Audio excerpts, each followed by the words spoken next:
Então,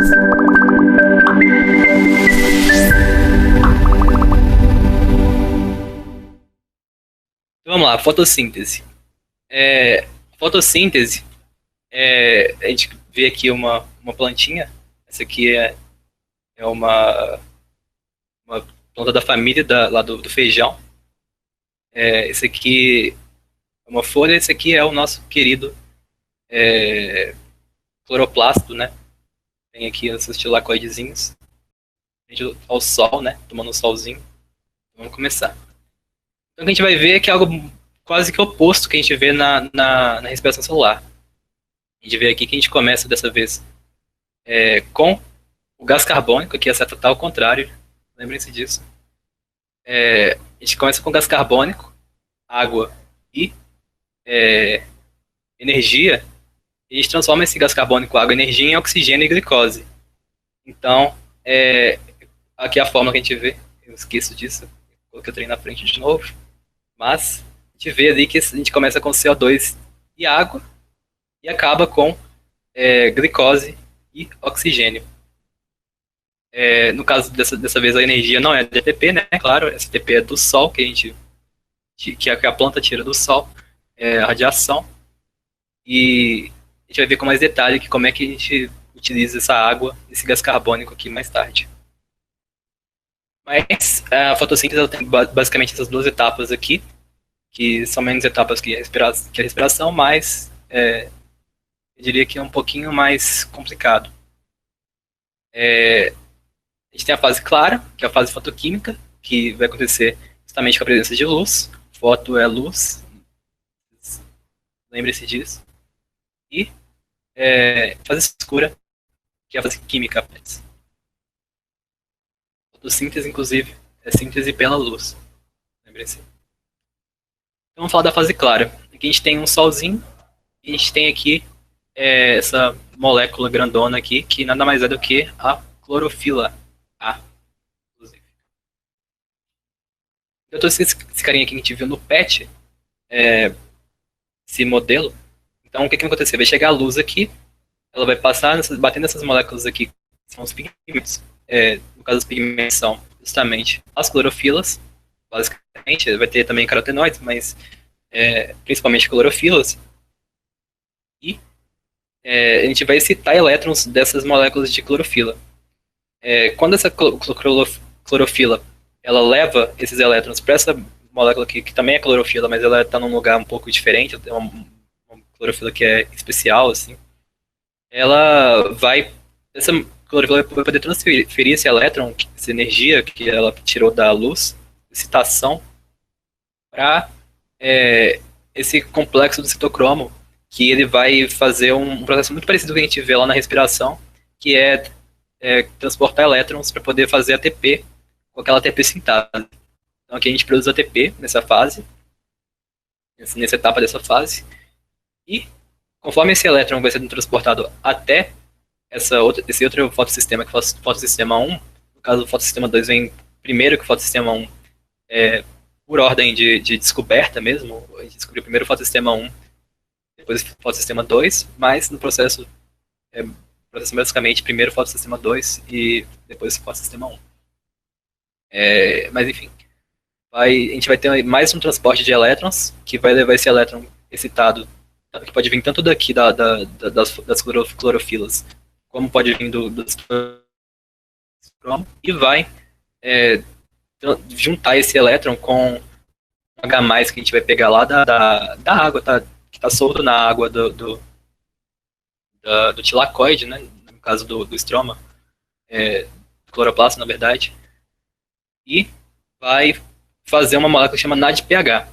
Esse NADPH é muito parecido com aquela molécula do NADH que a gente vê na respiração, e ele vai ser utilizado, assim como a ATP, principalmente lá na fase escura da fotossíntese. Então, a fase clara basicamente vai ser um processo de acúmulo de moléculas, assim, no caso o ATP, que é energia, e o NADPH, que vai ajudar a modificar algumas moléculas, basicamente, e que a gente vai utilizar justamente na fase escura dessa fotossíntese. Então isso aqui, claro, tem que, para isso que acontecer, a gente precisa de luz, e isso se chama fase clara, ou fase fotoquímica. E os produtos desse negócio aqui é o oxigênio, porque lembrem-se que esse cara aqui, ó, ou esse cara aqui, para ele, na verdade, só esse cara aqui para poder transportar um elétron para cá e mandar para esse cara aqui, ele vai ficar sem um elétron, porque ele mandou para o cara aqui. Então, esse elétron vai ser recuperado justamente quebrando a água num processo que a gente chama de fotólise, que é a quebra por luz, que vai repor esse elétron que foi gasto para essa clorofila aqui. Então, nessa brincadeira, a gente vai produzir oxigênio, de produzir o NADPH aqui, no final das contas, e o ATP aqui no meio. A gente está produzindo esses caras aqui para poder utilizar na fase escura, perdão. E esse cara aqui a gente produziu por conta para a gente manter esse processo acontecendo. E isso que vai ser justamente o cara que a gente vai utilizar na nossa respiração, ou na respiração da própria planta. Ela pode levar esse oxigênio lá para a mitocôndria também. E nessa brincadeira a gente vai ter também esse que a gente tem lá na apostila de vocês, os pontos de compensação luminosa e saturação luminosa. Então o que acontece? Quando a gente está tendo fotossíntese, principalmente na fase clara que a gente está mostrando, a gente tem a produção de O2. Quando a gente produz o O2, e a respiração está acontecendo o tempo todo, no caso, na planta, ela sempre está respirando. Então, quando a gente vai medir a atividade mesmo da planta na sua fotossíntese, vai ter um momento que a gente tem menos O2 sendo produzido do que sendo respirado, ou seja, sendo gasto. E quando que isso acontece? Quando tem pouca luz. Então, quando tem pouca luz, a gente tem pouca fotossíntese e a gente produz menos O2 do que a gente gasta. Então, até aqui, a gente está tendo um gasto de O2. Quando a gente chega nesse ponto de compensação luminosa, o que vai acontecer vai ser que esse valor de respiração e fotossíntese, ou seja, produção e gasto de O2, ele iguala. Quando esses valores igualam, a gente não está tendo nem gasto, nem produção de oxigênio. E a gente chama esse momento de ponto de compensação luminosa. Mais tarde, quando a gente aumenta a luminosidade dessa planta mais ainda, a gente vê que a fotossíntese continua crescendo até chegar num limite. Que a partir daqui, essa fotossíntese não aumenta mais. Mesmo se você colocar o sol na frente da planta, ela não vai ter uma maior produção de O2 nem fazer fotossíntese. E isso a gente vai chamar de ponto de saturação luminosa. Por quê? Porque tem um momento que a própria clorofila está toda ocupada, ela não vai conseguir, o fotossistema não vai conseguir mais fazer fotossíntese na fase clara e não tem como mais produzir oxigênio. Aí a gente acabou e a gente chama esse momento de ponto de saturação luminosa. Então, na verdade, deixa eu ver se eu estou entendendo. O ponto de compensação luminosa é quando a planta mesmo, a planta ou o sistema, ele mesmo consome todo o oxigênio que ele produz na fotossíntese. Exatamente. Não é nem que ele não está produzindo, ele está produzindo, mas todo o oxigênio que ele produz, aquele meio ali mesmo consome. Isso? Exatamente. Exatamente. Saturação não tem como mais produzir oxigênio, porque não tem como, a luz não interfere mais nessa produção, porque está tudo ocupado, todas aquelas enzimas, né? Mas aí, já no ponto de saturação luminosa, ele vai produzir muito mais oxigênio do que o que ele é capaz de absorver, não é? Na respiração. Exatamente. E a partir daí, na verdade, antes disso, ele já vai estar produzindo mais, né? Essa fase aqui entre o 2 e 3, ele já produz mais. A gente está tendo mais oxigênio sendo produzido, mas a partir desse ponto de saturação, ele não vai produzir mais do que ele já está produzindo. Entendi. Entendi. Então, acima desse ponto de compensação, eu vou ter mais oxigênio sendo liberado do que o que está sendo absorvido. Isso acontece em ambientes marinhos, né? Com algas. Qualquer ser que faça algum tipo de fotossíntese oxigênica, né? Que a gente utiliza oxigênio, a gente vai ver isso acontecendo. Uhum. Até seja alga grande, tipo alga que a gente vê que agarra na perna da gente, ou algas microscópicas, a gente vai ver que a gente tem esses dois pontos de saturação luminosa e de condensação luminosa. Uhum. Bactérias também tem esse caso de cianobactéria. Entendi. Eu estava tentando levar isso para um ecossistema, para uma situação do ecossistema específico, mas pode acontecer com qualquer organismo fotossintetizante. Isso. Tá ok, entendi. A gente, para fazer escura, que é justamente a fase que a gente vai utilizar, o que a gente pegou lá na análise clara, que foi o ATP e o NADPH, a gente vai utilizar. Como que a gente vai utilizar? A propósito, por que eu coloquei uma batata aqui? E por que eu coloquei aqui amido? Justamente, o que a gente faz na fase escura é transformar esse CO2 que está na atmosfera em açúcar. E a batata é uma forma que a planta, né, ela utiliza para poder armazenar esse açúcar que foi produzido. E quando a gente pega esse açúcar, por exemplo, aqui no caso do trigo, a gente pega ele e transforma ele em farinha, a gente está basicamente pegando esses açúcares que a planta ficou tanto tempo lá armazenando e utilizando ele para a gente, né? No caso, como alimento. A fase escura que você ainda vai explicar, ela só acontece à noite? Não, essa fase escura, ela enquanto a planta puder fazer essa etapa, ela vai poder utilizar as fases escuras. Isso aqui, na verdade, é um nome horroroso, né, pra gente, se a gente for parar pra pensar. Por isso que é bom utilizar a etapa química, né, que é mais... que não faz essa referência de claro e de escuro.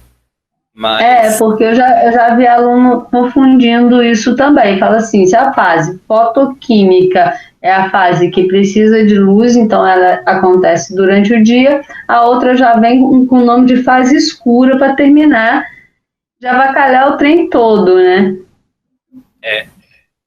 Tem planta que consegue fazer isso, mas às vezes só planta que vive em um ambiente muito seco, aí ela tem que guardar essa parte dessa fase para a noite. Mas isso aqui é só... Isso aqui, se a planta puder fazer essa fase escura aqui, qualquer parte do dia, a maioria das plantas, imensa maioria das plantas, ela vai fazer isso aqui de dia e de noite, enquanto ela puder, porque isso aqui vai ser justamente o que vai dar energia para ela mais tarde. Então, entendi. Então é só um nome para ficar diferente da fase clara. Mas o nome mais adequado são esses que você usou e são os que eu gosto mais também. Etapa fotoquímica e etapa química. Eu acho eles bem mais adequados. sim. A gente vê, porque no final da conta a gente vê os dois nomes sendo utilizados assim, aí só para conhecimento mesmo é bom colocar os dois. Né? Vamos lá, gás carbônico é ligado às moléculas orgânicas que são transformadas em precursor da glicose. Então, o que isso aqui quer dizer é que a gente está pegando o gás carbônico que está no ar e a gente transforma esse gás carbônico em açúcar. Então, o que está acontecendo aqui? Primeiro, na fase clara, ou na etapa fotoquímica, o que acontece nos tilacoides? A gente vai produzir NADPH e ATP, e na fase clara ou etapa química, a gente utiliza esse NADPH e transforma ele em NADP, e o ATP e transforma ele em ADP. E nessa brincadeira a gente gera glicídios, ou seja, açúcares de gás carbônico. Então aqui, glicose, a gente produz finalmente, quando a gente tá fazendo esse processo da fase escura. A gente produz glicose, a gente produz o NADP, que a gente justamente utilizou, a gente transformou o NADH em NADP, a gente produz ADP. Por que ADP? Porque a gente está gastando o ATP, ou seja, a gente gasta energia para poder fixar o carbono, ou seja, transformar o carbono, ligar o carbono a moléculas da planta. E no final das contas a gente gera uma molécula de glicose. Então o que a planta está fazendo basicamente é gastar a energia dela, de agora, que ela já tem, que ela está ganhando lá durante a fase clara, e transforma o carbono que está no ar em glicose, ou que pode ser utilizado para várias coisas na célula, inclusive se ela quiser utilizar esse açúcar aqui para fazer outras moléculas orgânicas que são utilizadas além do processo de respiração, ela pode também. E dessa forma ela cresce. Por quê? Porque ela está ganhando um CO2 para cada vez que ela faz esse processo da fase escura. E diferentemente do que a gente poderia pensar assim, quando a gente não conhece esse processo, a planta cresce com o que ela tirou do ar e não com o que ela tirou da terra. Claro que ela precisa de água para poder fazer justamente a fase clara, porque a gente já viu, né? Mas a maioria da massa dessa planta vem do ar. De cada vez que ela faz esse processo de fase escura e fixa esse CO2. E dessa forma a gente também consegue medir esses pontos de compensação e de saturação luminosa observando o consumo de gás carbônico. Por quê? Porque vocês lembram que a planta ela respira o tempo todo também, assim como a gente. E quando ela respira, ela produz gás carbônico. Então, quando você está produzindo gás carbônico, você está com menos do que zero aqui, por exemplo. E aqui a gente está vendo o consumo de gás carbônico. Então, quanto que a planta gasta de gás carbônico, quanto que ela tira de gás carbônico do ar atmosférico. E como é negativo, quer dizer que ela está jogando gás carbônico na atmosfera. Então, a gente começa aqui com essa curva aqui, na parte negativa do gráfico. E conforme a gente vai aumentando a luz, a gente vai fazendo essa fase escura e junto com a clara, né? Claro. E vai produzindo gás carbônico, e vai retirando esse gás carbônico, perdão, da atmosfera. Quando a gente chega nesse ponto de compensação luminosa, é o momento que o gás que ele joga no ar e o gás que ele retira do ar é idêntico. E conforme a gente aumentar essa luz, o que vai acontecer vai ser que quanto mais luz, mais gás carbônico vai ser retirado da atmosfera.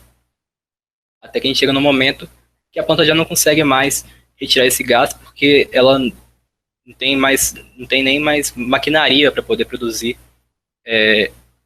para poder retirar, no caso, né, para produzir açúcar. E a gente chega nesse ponto de saturação luminosa de novo, que é quando a planta já não consegue mais produzir, aumentar a sua produção de açúcares ou aumentar o seu consumo de gás carbônico da atmosfera. E, por último, a gente tem aqui a quimiossíntese.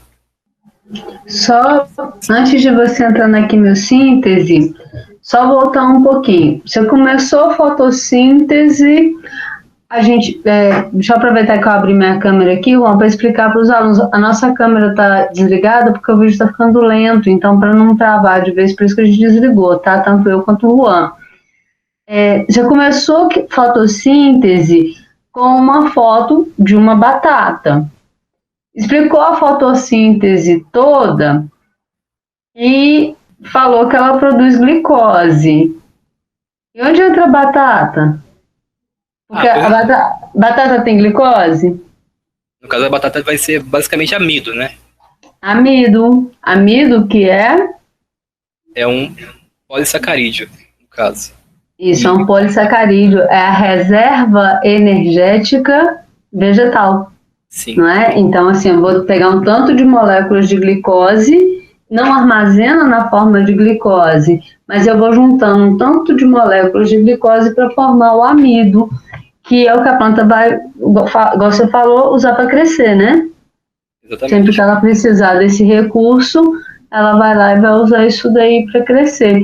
Então, assim, a glicose de fato é produzida, como você mesmo mostrou, mas não é armazenada na batata na forma de glicose. Tem um outro processo aí para transformar essa glicose em amido, que é a forma como a batata de fato armazena nessa estrutura que você está mostrando.